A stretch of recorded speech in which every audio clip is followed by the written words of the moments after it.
Hello everyone, this is Selene again, and today we're doing another episode of our interview with the AARO series, and today we're joined with Stacy. Hi everyone, my name's Stacy. I'm an academic advisor here at the AARO office, and we're going to be chatting about graduation questions. Right, so our next question is, could you please explain the 12th distinct credit requirement to us? So the 12 distinct credit requirement is one of your degree requirements that you need to complete in order to graduate. It is applicable in two program combinations, so either two majors or major and two minors.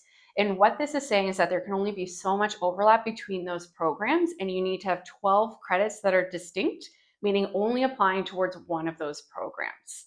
The easy way to calculate how much overlap you can do is to add the total number of credits for those programs and deduct 12. So for example, if you have a major with 8 and two minors that are 4 each, that's 16 credits. If you subtract 12 from that, that's 4 credits that can overlap between those programs. So is it possible to change the name to be displayed on my diploma? And if so, who do I need to contact for that? It is possible until a certain date. The date is always listed on the Office of Convocation website, and depending on the change, you would contact a different office. So if you're wanting to change, say, an accent on your name or to not have the period included after initial, you would fill out a form on the Office of Convocation website. If you're wanting to change anything else about your name, you reach out to your college registrar's office. Let's say I need to take one last course in the first summer session in order to graduate. In this case, would it be possible for me to still graduate in the June convocation? So this is a really good question. We get asked this all the time. It's not uncommon for something to happen in the winter term and a student need to fulfill their final requirement in the summer session. Unfortunately, if this happens, you're unable to graduate in the spring convocation.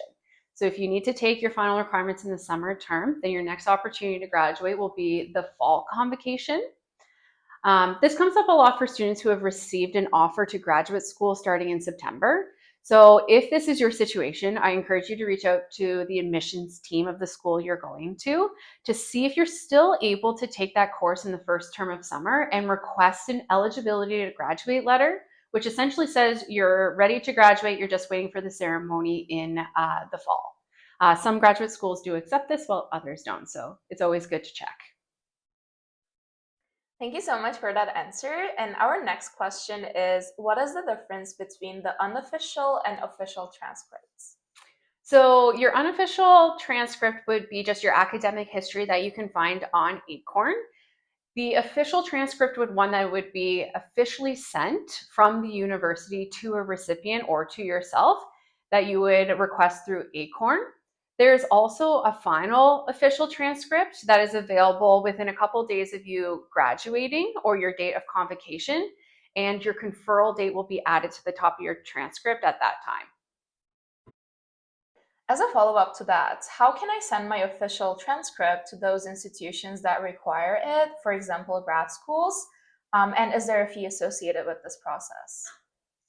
So you can send an official transcript through Acorn under Order Transcript. It will have you input all the information of the recipient, and an electronic transcript gets sent directly to them. There is a fee associated, and it's for each individual transcript that you send. So this is our last question for you. How do I find the date for my convocation ceremony? Which website do I go to for this information? So the Office of Convocation website has everything you need to know for graduation. So you can search for your specific convocation and it will tell you the date and the time. But they also give you all the information of what you need to do to prepare for convocation, what to do the day of convocation, and any information you need for after convocation. So it's the Office of Convocation website has everything. So that was the end of our session for today, and we learned a lot about graduation.